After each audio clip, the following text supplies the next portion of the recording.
He lived at the far end of a quiet road, where the streetlights ended and the trees began. Most of the neighbors didn't know much about him, only that he kept to himself and walked his dog every morning before sunrise. His small house looked ordinary, white paint fading on the porch, an old rocking chair, and a flag folded neatly inside a shadow box near the window. The dog was the first thing people noticed about him. A tall, strong Belgian Malinois with sharp eyes and a dark coat that shimmered in the sunlight. The dog moved like it understood every sound, every shadow, every change in the wind. Some neighbors waved when they saw the pair.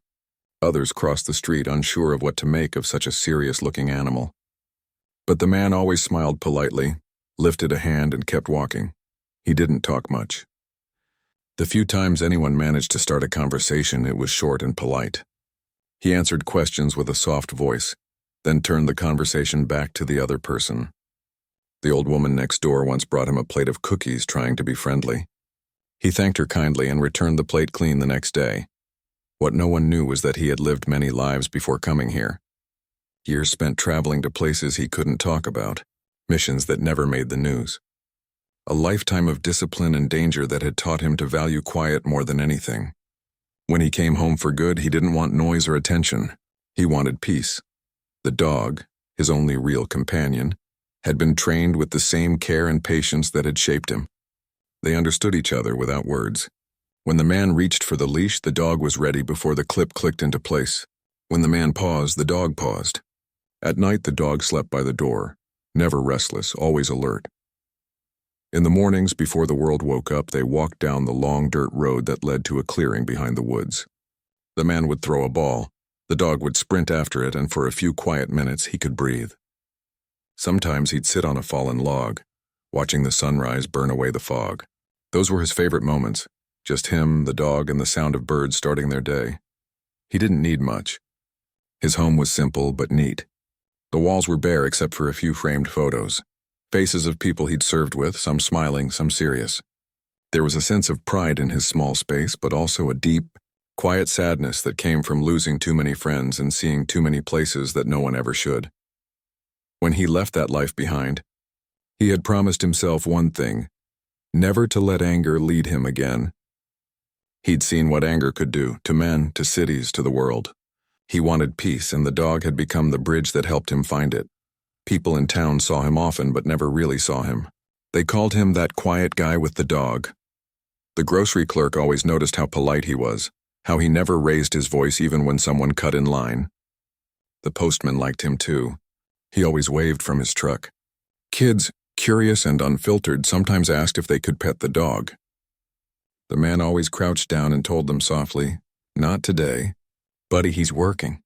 The kids didn't really understand, but they nodded and moved on. There was one old man at the local diner who thought he looked familiar. "You ever serve?" he asked one day over coffee. The quiet man smiled, gave a small nod, and said, "A long time ago." That was all he said, but the other man understood. They shared a silent respect that didn't need more words. Every night he cooked a small meal: rice, vegetables, sometimes chicken for the dog. He ate slowly, always cleaning his plate, never wasting anything. He had learned to value what he had, no matter how little. After dinner, he'd sit outside on the porch, the dog lying by his feet. Fireflies blinked across the yard, and the smell of pine carried through the air. Sometimes, when the wind shifted, memories would come, faces, orders, the sound of helicopters far away.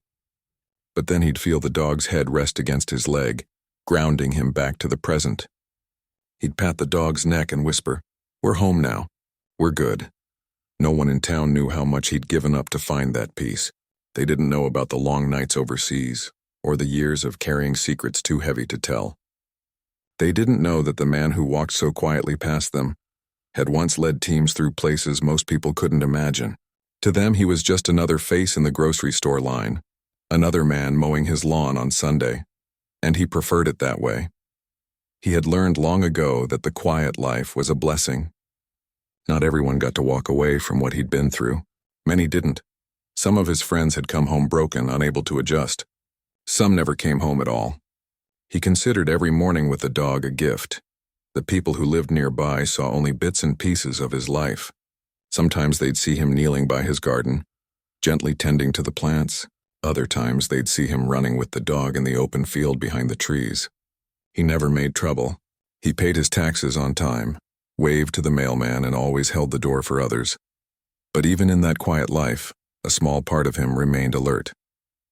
The way he scanned the street before crossing, the way he parked his truck facing outward, the way he noticed small details most others missed. Old habits die hard. Years of training don't just fade because you move into a smaller town. The dog sensed it too. He mirrored the man's energy, calm but ready, gentle but protective. The two of them were a team, even in retirement. Sometimes when the man walked through town, people would comment on how well-behaved the dog was. Never seen one so disciplined, they'd say. He'd smile and nod, proud but humble.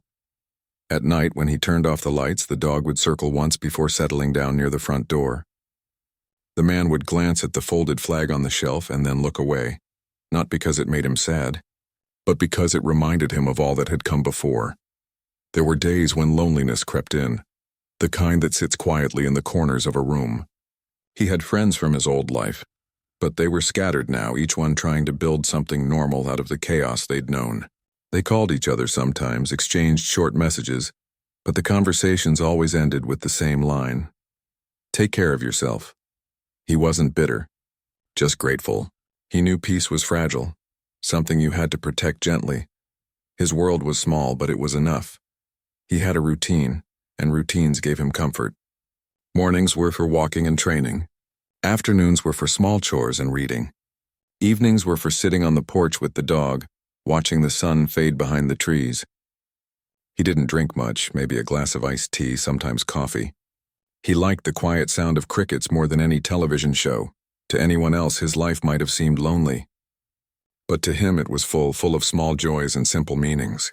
The way the dog's ears perked up when it heard its name, the way the smell of rain brought cool air into the house, the way neighbors sometimes waved from their driveways. These little things reminded him that peace wasn't always loud. The town had grown used to him. The sheriff had passed him a few times on patrol and nodded politely. The local kids sometimes told stories about the mystery man with the soldier dog, though no one really knew if it was true. And he never corrected them. Every now and then he'd drive into the city for supplies. He kept to himself there too, head down, list in hand, in and out. Crowd still made him uneasy. Too many unknowns, too much noise. But he managed because he had learned to control his breathing, to slow his heart, to focus on small things, like the soft weight of the dog's leash in his hand. On his way home from those trips, he always rolled down the truck window and let the dog stick its head out. The sight of the animal enjoying the wind made him smile every single time. That was his reward after a long day. Back in his quiet neighborhood, everything felt slower, safer. The people knew his face even if they didn't know his name. They trusted him in that unspoken small-town way. You don't need to know everything about a person to know he's decent. One evening, a neighbor's car wouldn't start. He walked over, tools in hand, and fixed it without saying much.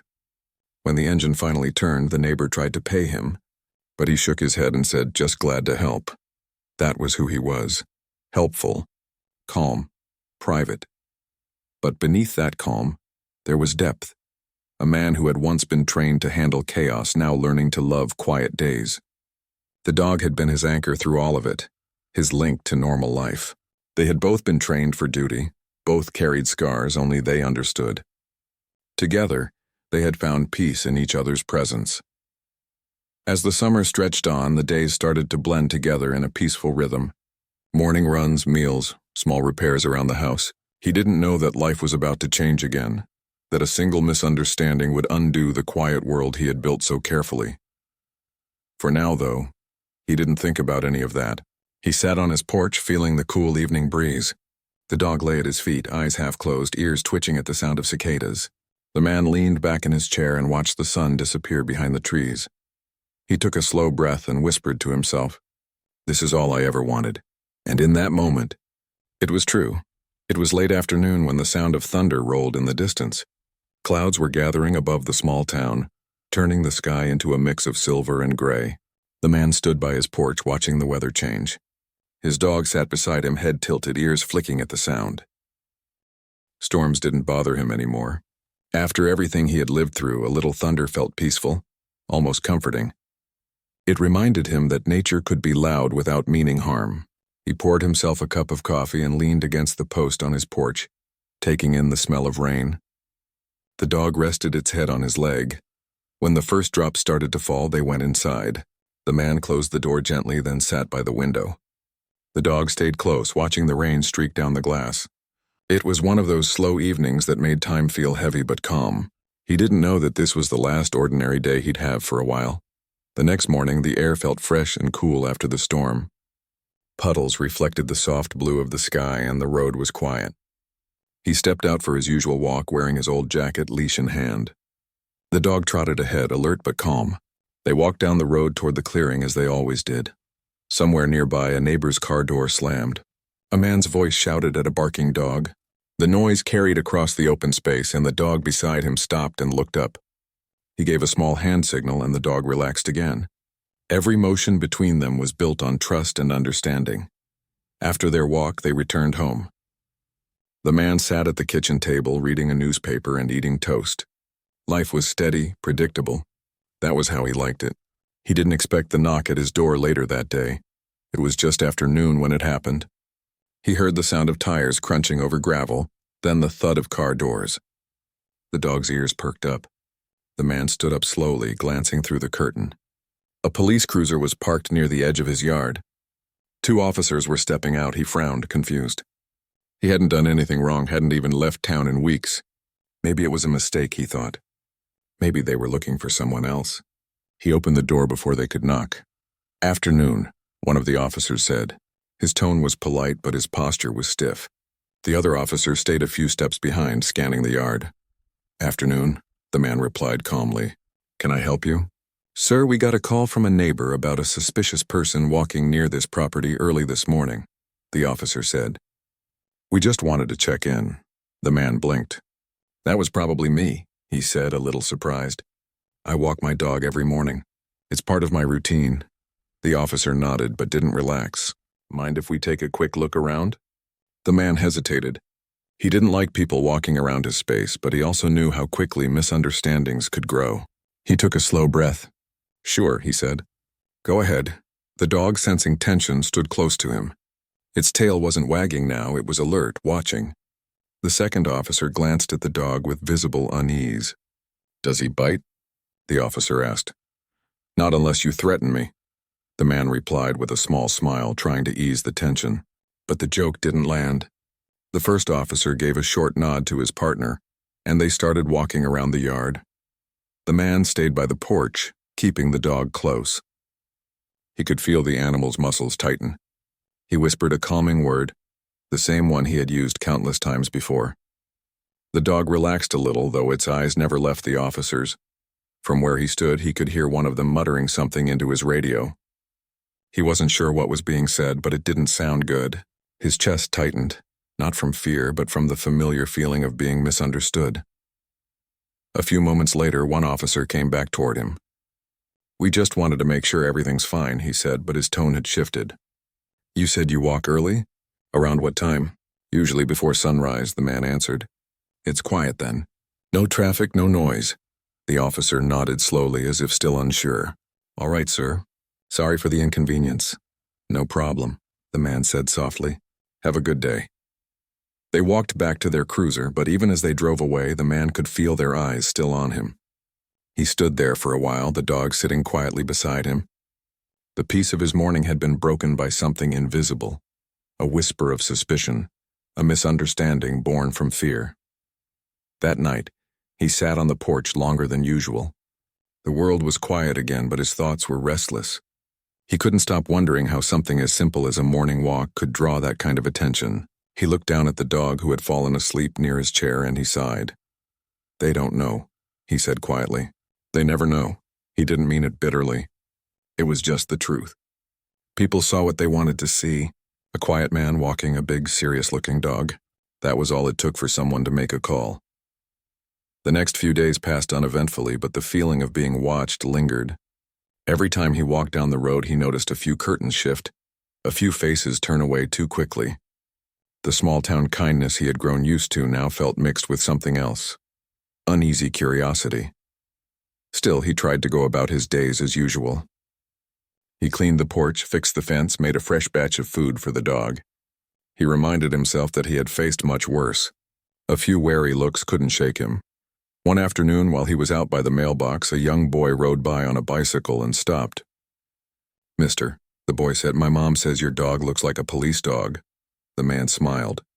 "He used to work," he said simply. The boy's eyes widened. "Really, like in the army?"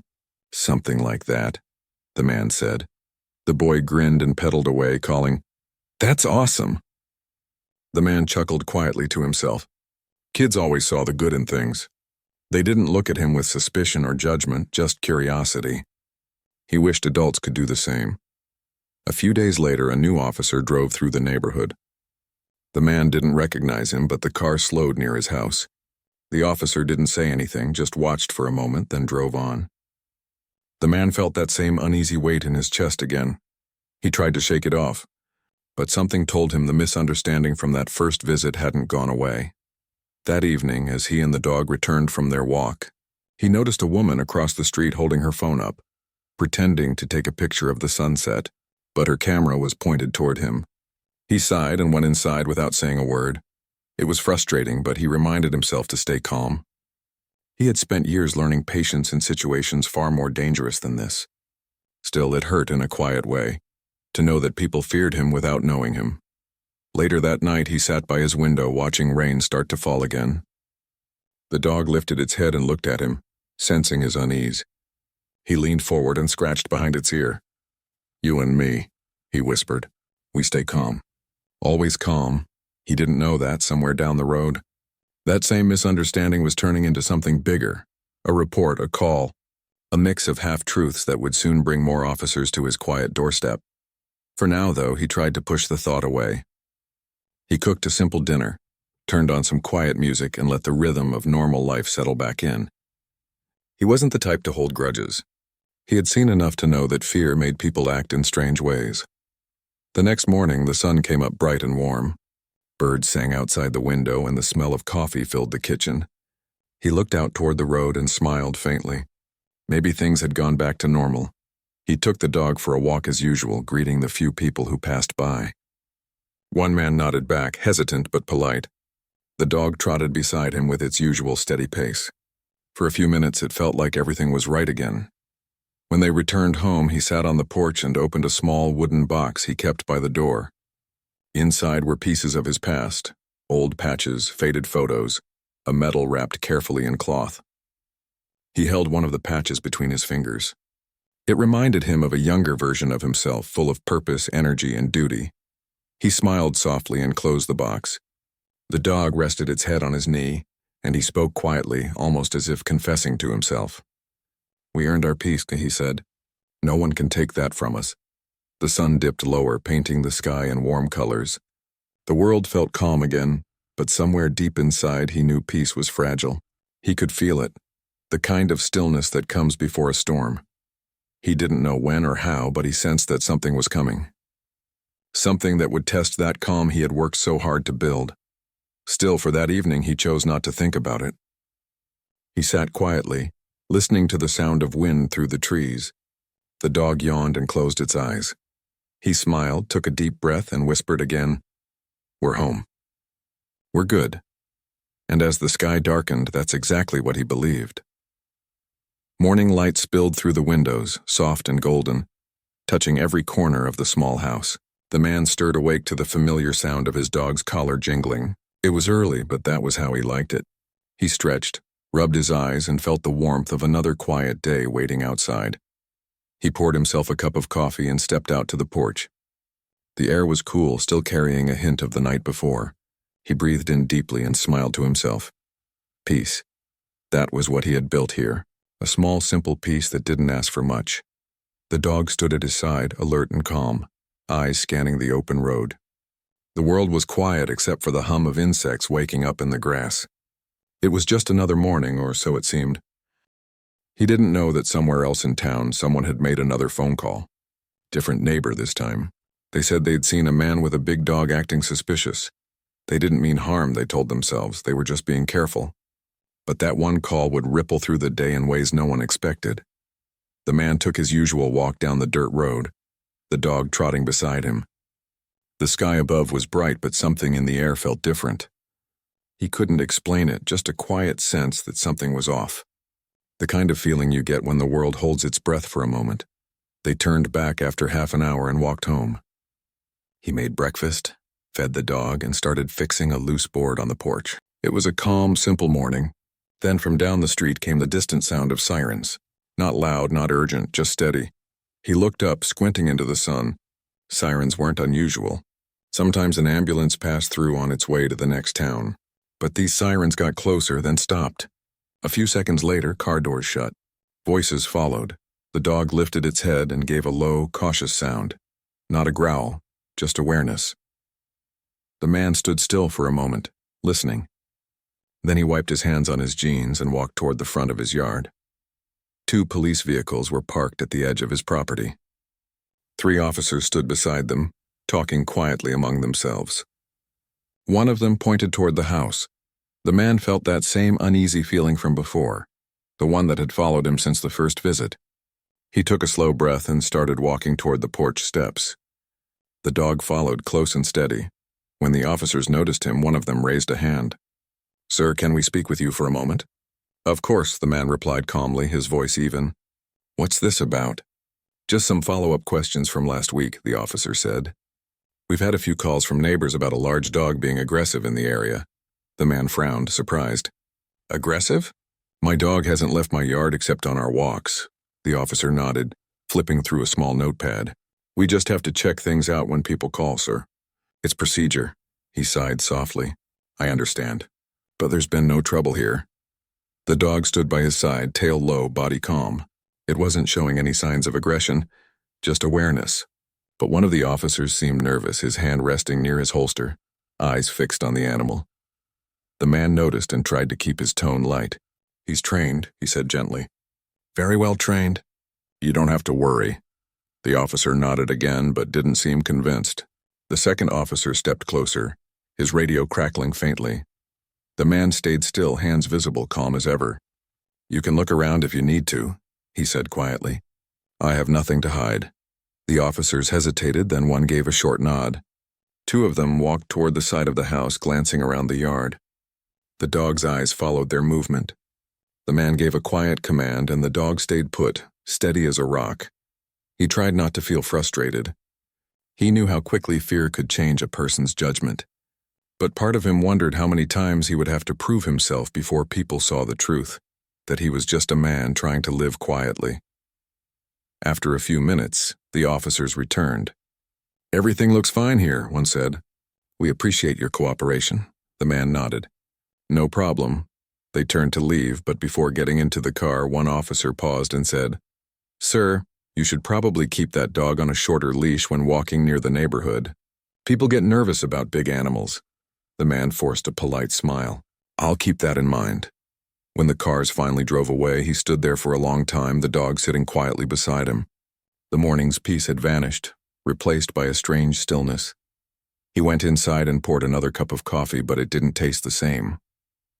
He stared out the window, watching the empty road. The world outside looked the same, but it didn't feel the same. Later that afternoon, he called a friend from his old life, someone who understood the language of patience and silence. The friend listened quietly as he explained what had happened. "Sounds like they don't know who they're dealing with," the friend said gently. The man gave a soft laugh. "And that's fine. I don't need them to know. I just want to be left alone." "Keep calm," the friend advised. "You've been through worse." "This'll pass. I know," the man said. "It's just tiring." They talked for a few more minutes, sharing quiet words of understanding.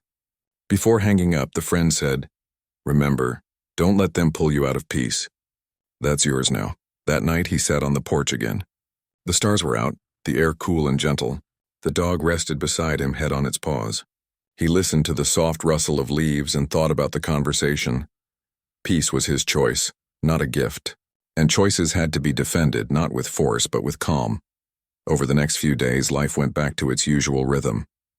He worked in the yard, repaired an old fence post, took long walks through the woods. The dog stayed close, always alert but never restless. One morning, he passed a neighbor who was jogging. She slowed when she saw the dog, her face tense. The man gave her space, stepping to the side of the road. "Morning," he said kindly. She nodded quickly but didn't make eye contact. The dog stayed perfectly still until she passed. The man watched her go, then sighed. It wasn't anger he felt, it was sadness. How easily fear could blind people to the truth. A few days later, he stopped by the local hardware store. The cashier greeted him warmly. He was one of the few who always treated him like anyone else. "How's the big guy?" the cashier asked with a grin. "Still keeping me on schedule," the man said, smiling back. They talked for a bit before he paid and left.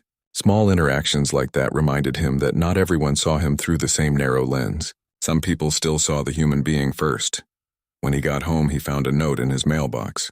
It was from the town's homeowners group, polite words written in firm language. "Please ensure your dog remains leashed and under control at all times for the safety and comfort of residents." He folded the paper quietly and placed it on the table. There was no anger in him, only a heavy sense of disappointment. He knew the letter wasn't truly about the dog. It was about fear, about the picture people had painted in their minds. That evening, he walked to the back of his property, to the small clearing where he and the dog used to train. It was quiet there, away from curious eyes. He sat on the old log and threw the ball like always. The dog sprinted after it, graceful and precise. When it returned, tail wagging, the man smiled and said softly, "Good boy, you're perfect." The sun began to set, painting everything in warm gold. For a while, the world felt peaceful again. But as he walked back toward the house, a car slowed down near the road. He saw someone inside pointing their phone out the window, filming. He turned away and kept walking. He didn't want trouble, but it seemed trouble was coming closer no matter how quiet he stayed. That night, he lay awake for a long time, listening to the wind outside. He thought about the past, the missions, the danger, the moments when life balanced on a thread. Back then, he always knew who the enemy was. Now it was harder to tell. He turned on his side and looked at the dog sleeping peacefully near the door. The sight calmed him. "We're all right," he whispered. "We just stay steady. That's all." And he meant it. The next morning, he woke early, feeling a little more at ease. He brewed his coffee and stepped outside to feed the dog. The world was quiet again, washed clean by dew and sunlight. For a moment, he believed that maybe things had finally settled. Maybe the calls and the glances were over. Maybe people would move on. He took a slow sip of coffee, listening to birds singing in the trees. But down the road, unseen from his porch, another police car rolled into the neighborhood. The morning started like any other. The air was clear, the sun soft and golden, spreading across the quiet neighborhood. The man stood on his porch sipping his coffee, while his loyal dog sat by his feet, tail gently brushing the wooden boards. Everything looked calm, but beneath that calm there was a strange heaviness that neither of them could explain. The road ahead shimmered faintly with early light. The town was still asleep, only a few cars passing far away. It felt peaceful, yet he couldn't shake the feeling that something was shifting around him, like the world was holding its breath again. He decided to take their morning walk earlier than usual. The dog trotted beside him, ears perked, steps steady. Dew still clung to the grass, sparkling like tiny crystals. The man smiled at the sight. It reminded him of the quiet mornings he used to watch in places far from home before everything changed. They walked along the same dirt road, following their familiar route. The world seemed still. Birds sang in short bursts from the trees, and the scent of pine hung heavy in the cool air.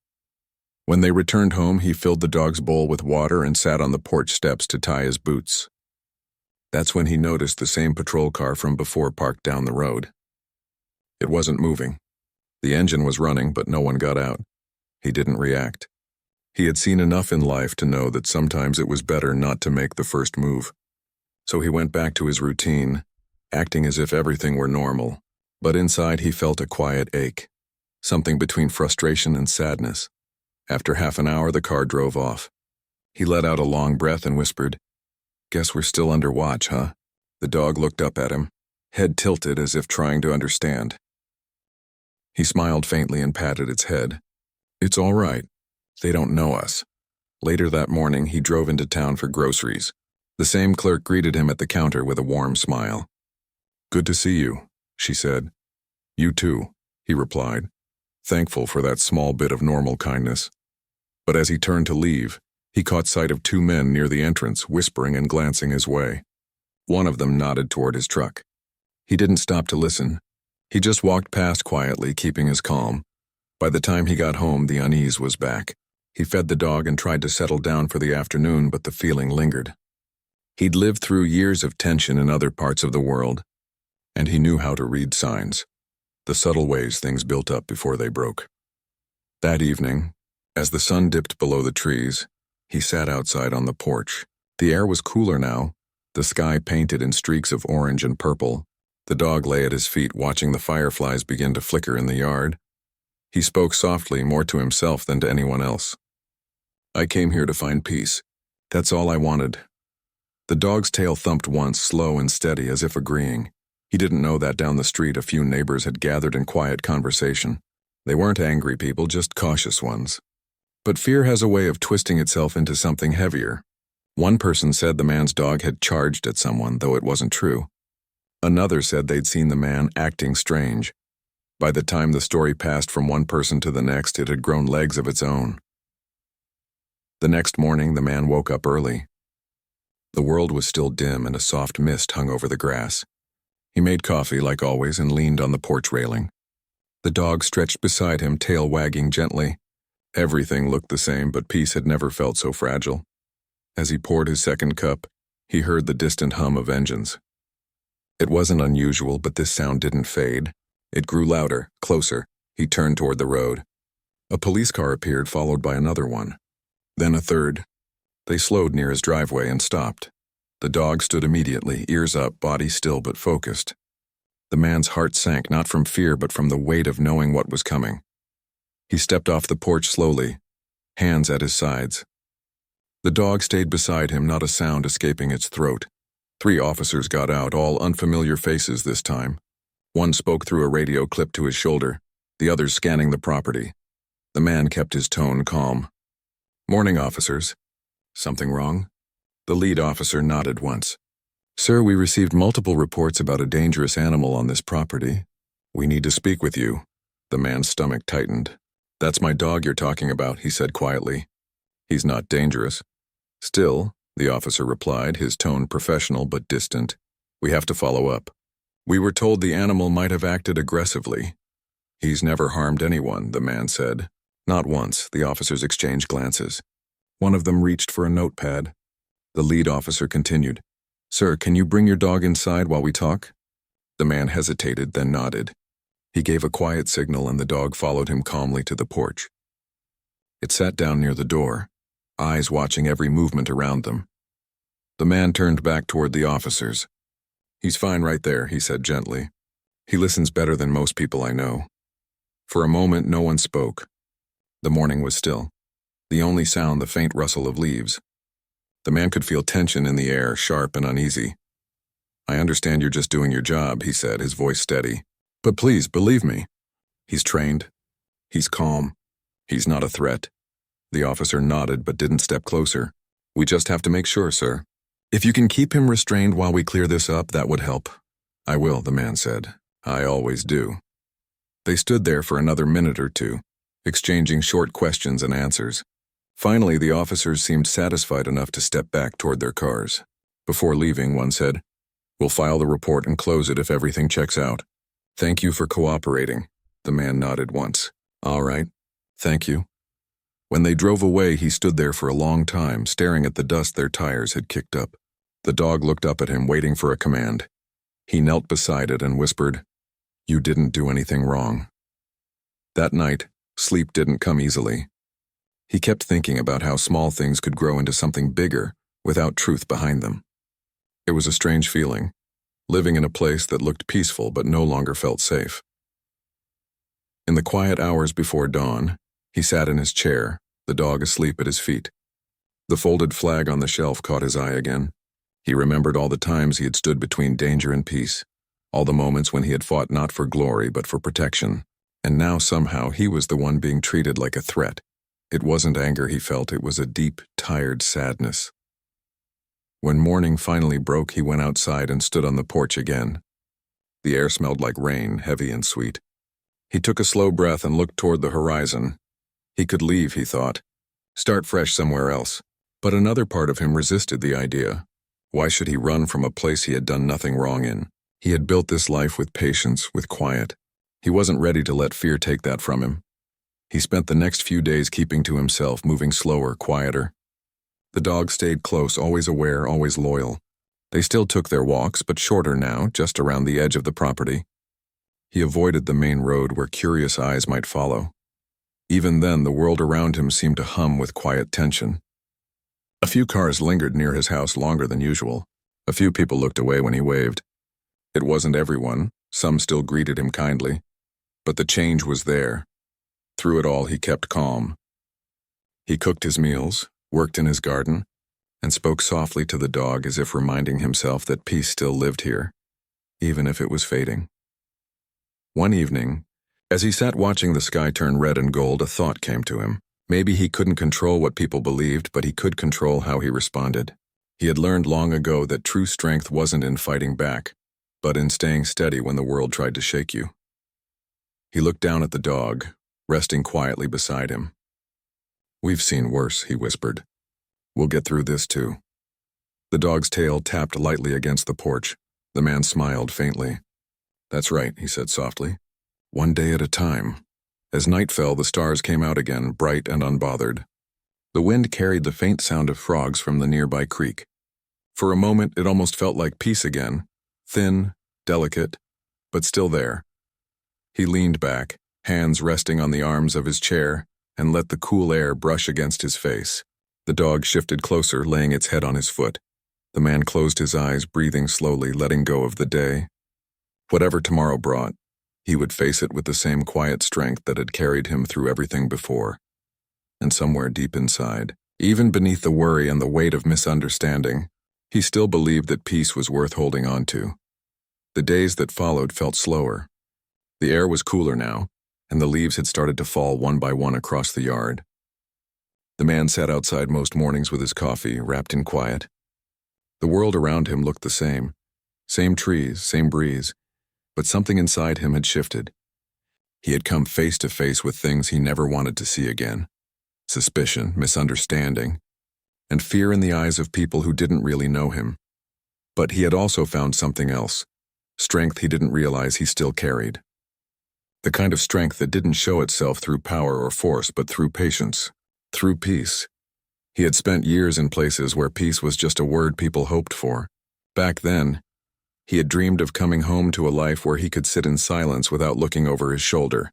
He had found that life, and now he meant to protect it, not with anger, but with truth.